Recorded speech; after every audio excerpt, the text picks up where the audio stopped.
तो आइए करें शुरू 2024 तैयारी शुरू। महाराष्ट्र के निर्दलीय सांसद नवनीत राणा हैं, उनके विधायक पति हैं रवि राणा। उन्हें हनुमान चालीसा विवाद में जेल भेजने पर मुंबई से दिल्ली तक सियासी माहौल गर्म है।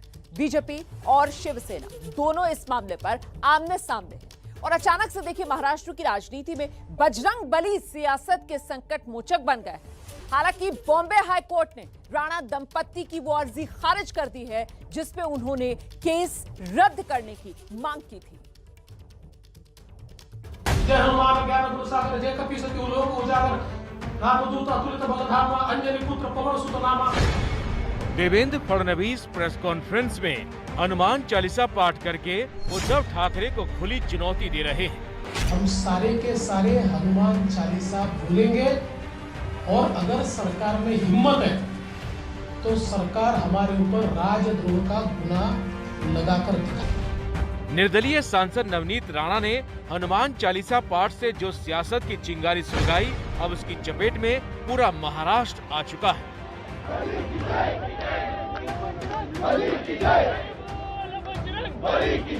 सीएम उद्धव ठाकरे के घर के बाहर हनुमान चालीसा पाठ करने को लेकर नवनीत राणा की गिरफ्तारी पर माहौल पहले से ही गर्म था, लेकिन उन पर राजद्रोह के मुकदमे से राजनीतिक भूचाल आ गया है।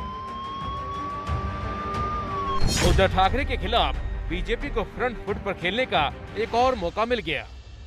अगर हनुमान चालीसा बोलना ये देशद्रोह होगा, ये राजद्रोह होगा, तो हम में से हर व्यक्ति ये राजद्रोह करेगा।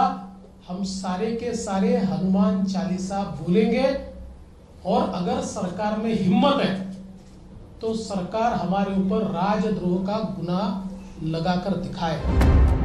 शिवसेना का आरोप है कि धार्मिक उन्माद के पीछे मकसद सिर्फ सरकार को अस्थिर करना है।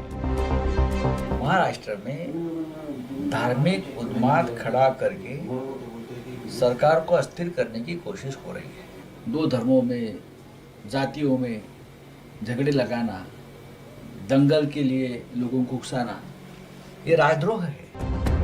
नवनीत राणा की गिरफ्तारी को लेकर शिवसेना बीजेपी के बीच शुरू हुए संग्राम में तर्कश से सारे तीर छोड़े जा चुके हैं। जाति से लेकर जेंडर तक के कॉकटेल से बीजेपी उद्धव सरकार पर वार कर रही है। उनको पुलिस कस्टडी में मिसट्रीट किया गया, उनको नीची जात का बच्चा बताकर उनके साथ दुर्व्यवहार किया गया, उनको पीने का पानी तक नहीं दिया गया। इस प्रकार से बदले की भावना से महाराष्ट्र में इससे पहले हमने कभी कार्रवाई नहीं देखी। महाराष्ट्र सरकार फडणवीस के आरोपों की जांच की बात कर रही है।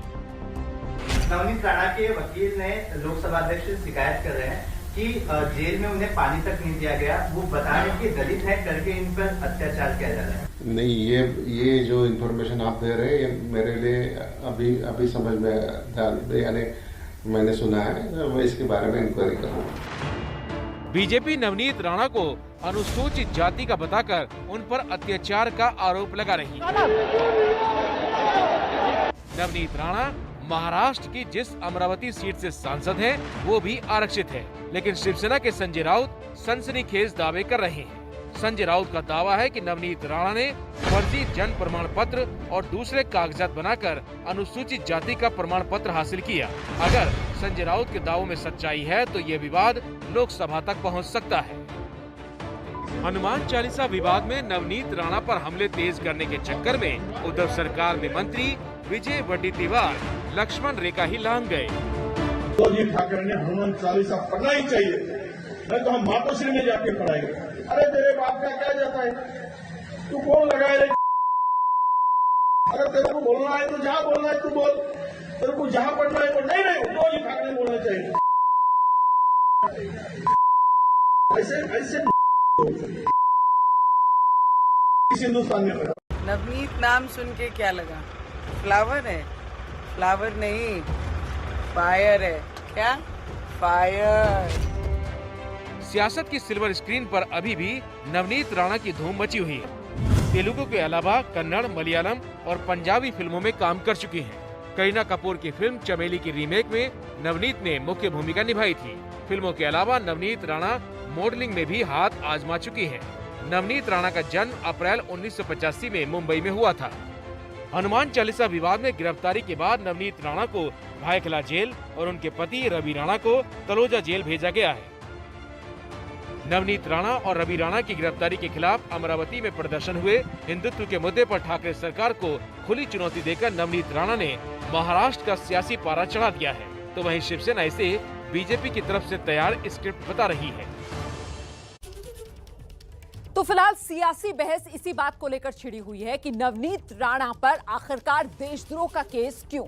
और देखिए, इसी को लेकर सी वोटर ने जो सर्वे किया है उसका सवाल और आंकड़े जवाब के तौर पर जो सामने आए वो अब मैं आपको दिखा देती हूं। सवाल ये कि हनुमान चालीसा का पाठ करने पर राजद्रोह का केस लगाना नवनीत राणा पर ये सही है या गलत है। और आंकड़े आपके सामने हैं, जिसमें 48% लोग इसे गलत बता रहे हैं, 35% कह रहे हैं सही है और 17% कह रहे हैं पता नहीं। आगे बढ़ते हैं, अगली खबर का रुख करते हैं। हनुमान चालीसा से ही जुड़ी हुई है, क्योंकि हनुमान चालीसा के विवाद में जो सियासी स्टंटबाजी इस वक्त देश में देखने के लिए मिल रही है वैसी पहले कभी दिखी नहीं है। एनसीपी की एक मुस्लिम नेता है, फहमीदा हसन नाम है उनका, उन्होंने गृह मंत्री अमित शाह को चिट्ठी लिखी है और उनसे प्रधानमंत्री आवास के सामने बैठकर हनुमान चालीसा और साथ ही सर्वधर्म प्रार्थना करने की इच्छा जता दी। सफेद कपड़े से सिर ढककर धार्मिक पाठ पढ़ रही ये महाराष्ट्र में शरद पवार की पार्टी एनसीपी की एक नेता फहमीदा हसन है। अभी तो फहमीदा हसन अपने घर की बालकनी में धार्मिक पाठ पढ़ रही हैं, लेकिन इनकी मांग है कि इन्हें पीएम मोदी के आवास के बाहर हनुमान चालीसा समेत सभी धर्मों के पाठ पढ़ने की अनुमति दी जाए। इसके लिए बाकायदा इन्होंने गृह मंत्रालय को चिट्ठी लिखी है और वजह सुनिए।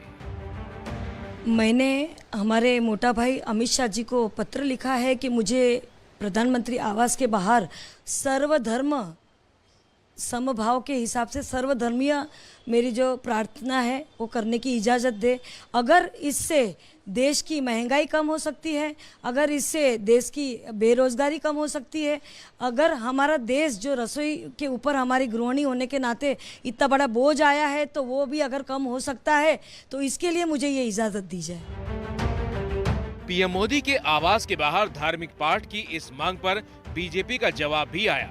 बीजेपी विधायक बोले, मुस्लिम महिला हनुमान चालीसा पढ़ना चाहती हैं, यानी इन्हें अकल आई है, लेकिन पीएम आवास का नाम लेकर ये स्टंट करने का प्लान है। उनको हनुमान चालीसा पढ़ना है वो तो बहुत अच्छी बात है कि मैं समझ रहा हूँ कि राम जी ने उसको भी मैसेज दिया है कि भाई हनुमान चालीसा पढ़ो। बट क्या होता है कि जो राम जी में नहीं मानते वो राम जी का मैसेज शायद सही ढंग से ले नहीं सकते। जो स्टेटमेंट दिया है कि मेरे को प्रधानमंत्री के बाहर जाके हनुमान चालीसा, ये सब पब्लिसिटी स्टंट है। शिवसेना भी यही नवनीत राणा के लिए और पब्लिसिटी स्टंट के लिए भगवान का उपयोग करना मुझे नहीं मुनासिब। फहमीदा हसन उसी सियासी पार्टी एनसीपी की कार्यकर्ता हैं, जो कि महाराष्ट्र में गठबंधन वाली उद्धव ठाकरे की सरकार में शामिल है। मुख्यमंत्री उद्धव ठाकरे के घर के बाहर हनुमान चालीसा विवाद में निर्दलीय सांसद नवनीत राणा जेल में हैं और अब एनसीपी कार्यकर्ता पीएम आवास के बाहर धार्मिक पाठ पढ़ना चाहती है, यानी धर्म का ये दंगल रुक नहीं रहा। तो एक तरफ तो देखिए ये सियासी घमासान, वहीं दूसरी तरफ इस पूरे मामले में मुंबई पुलिस का जो एक्शन है उसे लेकर भी सवाल पूछे जा रहे हैं। एक और सवाल सी वोटर के सर्वे का जो अब मैं आपके सामने रखने जा रही हूं, ये वो सवाल है कि क्या मुंबई में पुलिस का राजनीतिक इस्तेमाल हो रहा है। आप जवाब देख सकते हैं, 46% लोगों का कहना है कि हाँ, मुंबई में पुलिस का राजनीतिक इस्तेमाल हो रहा है। हालांकि 27% ना में जवाब दे रहे हैं और 27% ऐसे लोग हैं जो कह रहे हैं इस बारे में उनकी कोई राय नहीं, उन्हें नहीं पता। लेकिन 46% का आंकड़ा बड़ा महत्वपूर्ण हो जाता है। आगे बढ़ते हैं। 26 मई को पीएम मोदी सरकार के 8 साल पूरा होने वाले हैं, मतलब 5 साल पिछले कार्यकाल के, 3 साल इस कार्यकाल के, और इस मौके पर बीजेपी जो है वो मेगा शो करने की तैयारी में है। तो क्या होगा उस मेगा शो में, ये सिलसिलेवार ढंग से मैं आपको बताने जा रही हूं। बीजेपी देश भर में जश्न के कार्यक्रम करने की तैयारी कर रही है। बीजेपी की तरफ से लाभार्थी सम्मेलन किया जाएगा, युवा सम्मेलन, पिछड़े अनुसूचित वर्ग के लिए अलग अलग सम्मेलन का आयोजन भी किया जाएगा। इसके अलावा मंदिरों में पूजा पाठ और यज्ञ के कार्यक्रम होंगे। बीजेपी समर्थक हनुमान चालीसा का पाठ करने की तैयारी भी कर रहे हैं। ये बेहद महत्वपूर्ण हो जाता है क्योंकि जिस तरीके का सियासी घमासान छिड़ा हुआ है, ऐसे में बीजेपी के कार्यकर्ता ये तैयारी कर रहे हैं। इस मौके पर वो हनुमान चालीसा का पाठ करेंगे। इन कार्यकर्ताओं के पीछे का एजेंडा ये है कि बीजेपी 2024 के लोकसभा चुनाव की तैयारी कर रही है। तो जिन बूथ पर बीजेपी की पकड़ कमजोर, वहां पार्टी खुद को मजबूत करने का काम करेगी, जिससे आने वाले विधानसभा और लोकसभा चुनाव में बीजेपी को सीधे सीधे फायदा मिल सके। आगे बढ़ते हैं, अगली खबर का रुख करते हैं। पंजाब में दिल्ली मॉडल वाले चुनावी वादों के दम पर मुख्यमंत्री बने भगवंत मान आज दिल्ली पहुंचे। भगवंत मान ने दिल्ली में स्वास्थ्य संस्थानों और स्कूल्स का दौरा किया। अच्छा, जमकर तारीफ की उन्होंने, लेकिन वहीं दूसरी तरफ बीजेपी ने आज ही केजरीवाल के दिल्ली मॉडल को फेल बताने के लिए एक रियलिटी चेक भी कर डाला। रिपोर्ट देखिए आप।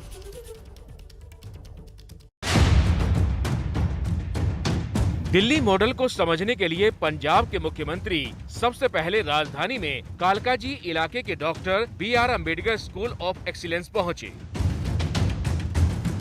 भगवंत मान के साथ दिल्ली के मुख्यमंत्री अरविंद केजरीवाल और शिक्षा मंत्री मनीष सिसोदिया भी थे। इन दोनों नेताओं ने मान को स्कूल की एक एक खासियत के बारे में बताया। मान ने स्कूल के क्लासरूम में पढ़ाई के आधुनिक तरीके देखे और बच्चों से बात की।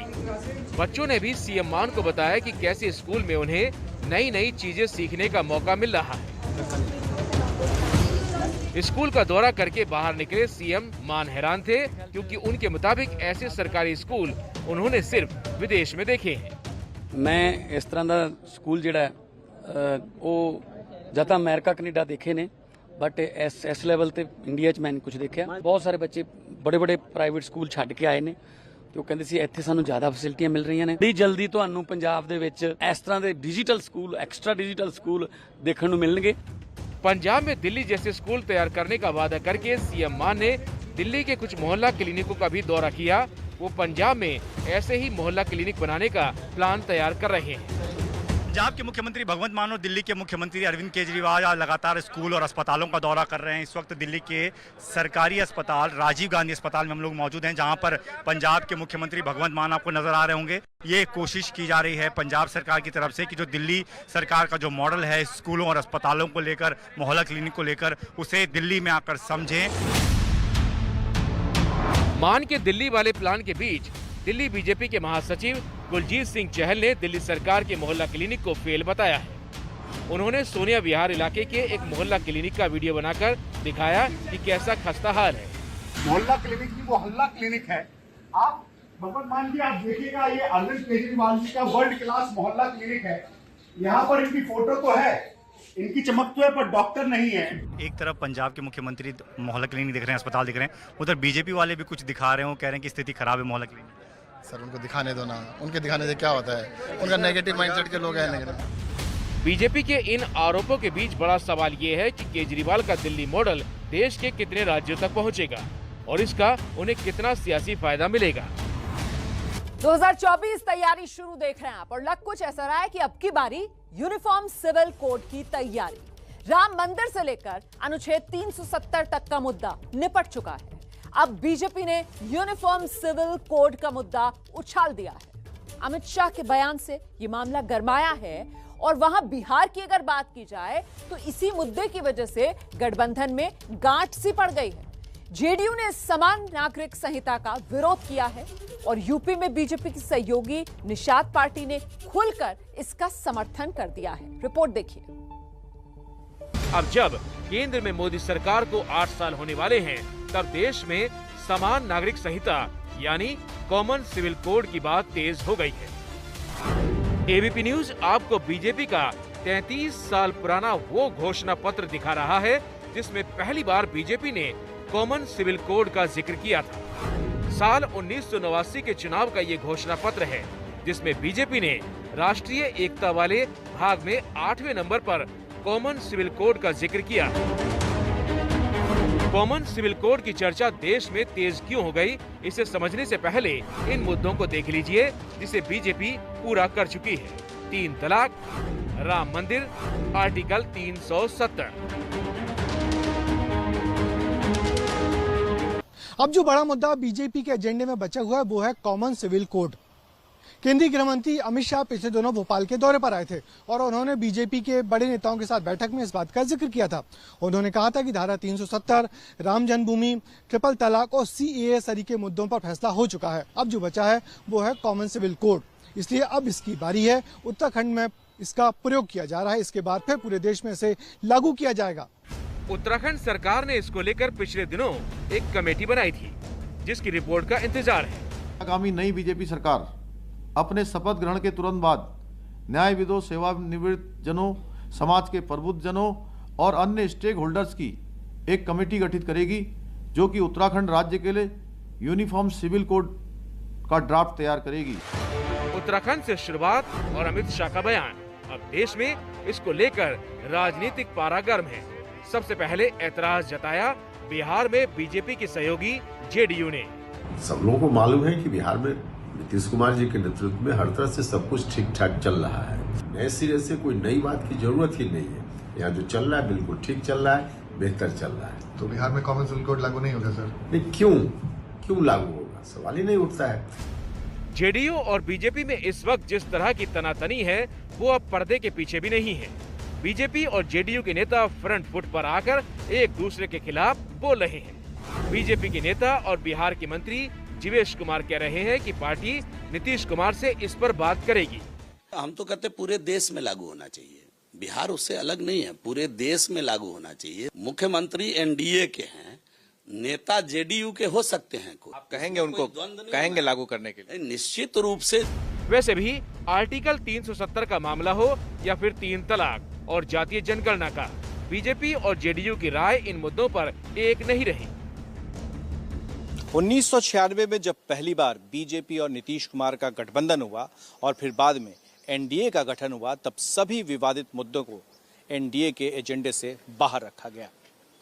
बाद में जब 2019 में NDA प्रचंड बहुमत में आ गई, तब उसने एक एक कर सभी एजेंडे को लागू करना शुरू कर दिया, जो कई सालों तक चर्चा में भी नहीं रहा। आज जब देश में कॉमन सिविल कोड की चर्चा गर्म है, तो फिर राजनीतिक गलियारों में पूर्व प्रधानमंत्री अटल बिहारी वाजपेयी के उस ऐतिहासिक भाषण की भी चर्चा है, जिसमें उन्होंने संसद के भीतर सिविल कानून का जिक्र करके विपक्ष को घेरा था।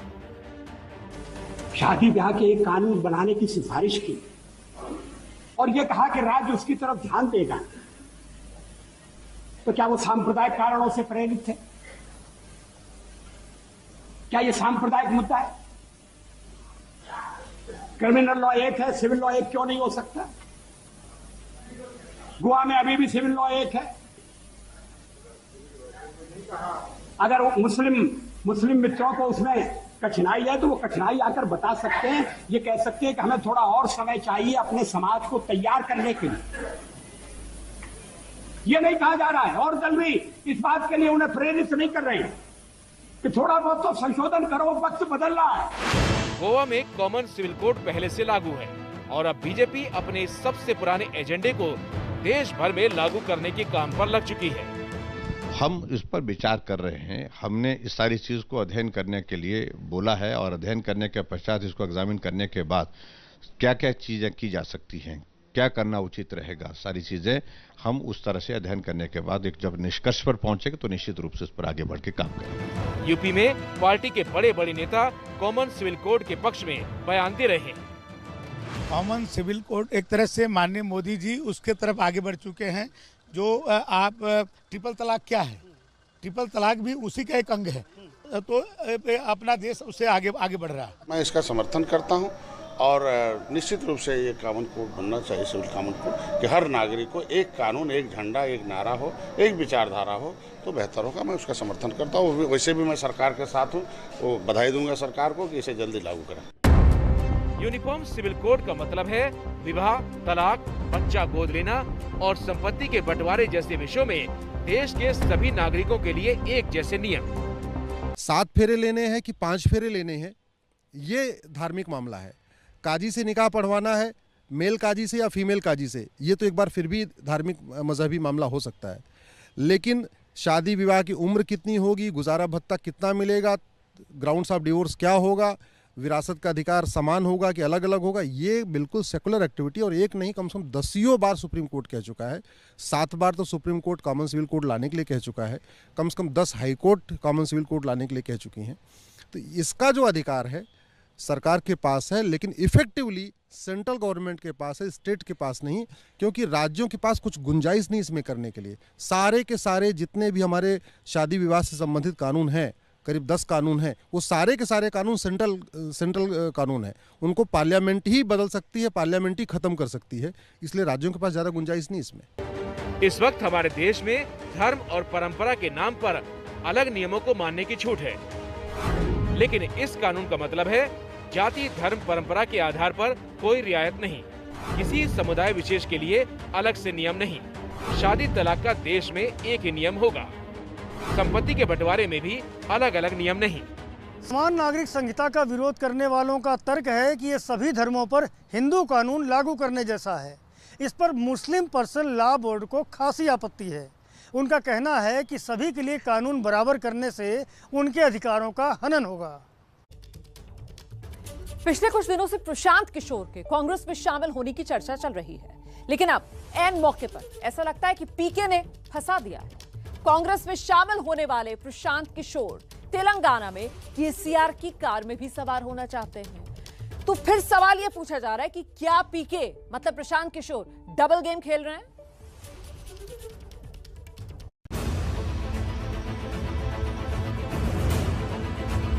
दिल्ली में कांग्रेस की रणनीति बनाते बनाते प्रशांत किशोर की रणनीति तेलंगाना पहुंच गई और रविवार को प्रशांत किशोर की कंपनी आईपैक ने तेलंगाना की सत्ताधारी पार्टी टीआरएस के लिए काम करने का फैसला किया। अब दिल्ली से लेकर हैदराबाद तक कांग्रेस के नेता परेशान हैं। दिल्ली में तो रणदीप सुरजेवाला ने इसका जवाब भी नहीं दिया।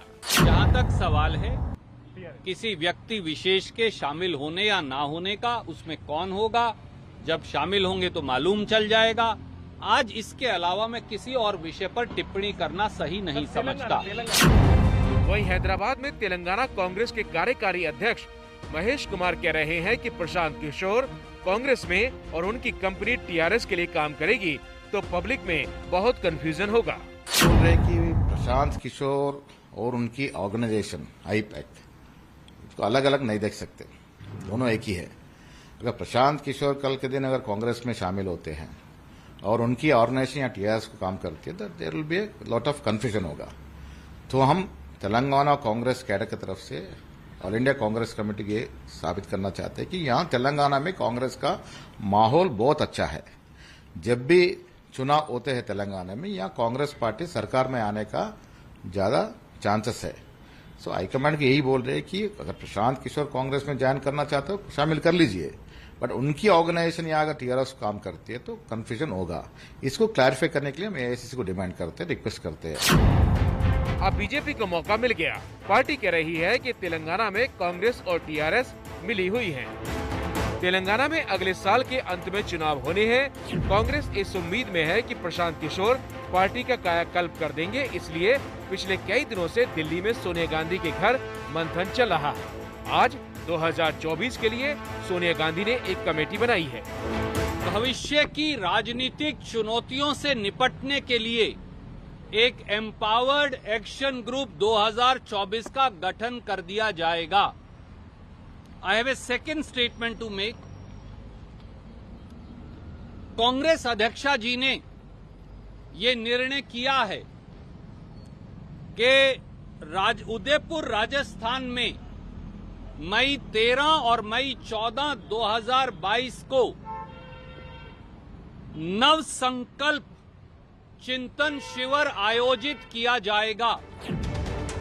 अगले महीने होने वाले नव संकल्प चिंतन शिविर से क्या निकलता है, इस पर काफी कुछ निर्भर करता है।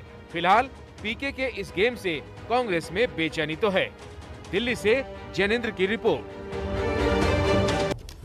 गुजरात में विधानसभा चुनाव होने हैं इस साल के अंत में, लेकिन उससे पहले ही एक बार फिर अंतर्कलह की गूंज सुनाई दे रही है। कांग्रेस के कार्यकारी अध्यक्ष हैं हार्दिक पटेल अपनी ही पार्टी पर सवाल खड़े कर रहे हैं। और वहीं दूसरी तरफ बीजेपी का गुणगान भी कर रहे हैं। इसी के बाद हार्दिक के पाला बदलने के कयास अब लगाए जा रहे हैं, लेकिन नाराजगी वाले बयान पर हार्दिक पटेल दलील दे रहे हैं कि नाराजगी तो हर परिवार में होती है। क्या हाथ का साथ छोड़ने वाले हैं हार्दिक? और क्या चुनाव से पहले बीजेपी का दामन थामेंगे हार्दिक? ये वो सवाल है जिसकी चर्चा गुजरात के सियासी गलियारों में सबसे ज्यादा है। इस चर्चा को खुद हवा देने का काम कर रहे हैं हार्दिक पटेल। हार्दिक ने एबीपी न्यूज से खास बातचीत में गुजरात कांग्रेस के लीडरशिप पर सवाल खड़े किए, साथ ही बीजेपी की तारीफ भी की। भारतीय जनता पार्टी होय, समाजवादी पार्टी होय कि अन्य कोई पण राजकीय पार्टी होय, एमांथी कंईक ने कंईक हमेशा शीखवानुं होय छे। भारतीय जनता पार्टीए जे तत्काल राजकीय निर्णयो लीधा तो आपणे ए वात स्वीकारवी पड़े, जो राजकीय निर्णयो लेवानी शक्ति एमनामां वधारे छे। तो हूँ एवुं मानुं छुं एमनी तारीफदारी करता पण, वकालत करता पण साची वस्तुनो स्वीकार करवो पड़शे। गुजरातनी अंदर कांग्रेसे मजबूत थवुं हशे तो निर्णय शक्तिनी संवेदनाओं उपर, निर्णय शक्तिनी क्षमता उपर वधारो करवो पड़शे। हार्दिक के आजकल के बयानों में बीजेपी प्रेम झलक रहा है, तो दूसरी तरफ सियासी गलियारों में अटकलों का बाजार भी गर्म हो गया। खबर है कि हार्दिक पटेल बीजेपी में शामिल हो सकते हैं। सूत्रों ने बताया कि हार्दिक पटेल और बीजेपी के एक बड़े नेता की दिल्ली में 6 महीने पहले मुलाकात भी हो चुकी है। लगातार हार्दिक पटेल बीजेपी के संपर्क में हैं। बीजेपी के एक बड़े सूत्र ने हमें बताया कि हार्दिक पटेल अगर बीजेपी में शामिल होते हैं तो ये उनका खुद का फैसला हो।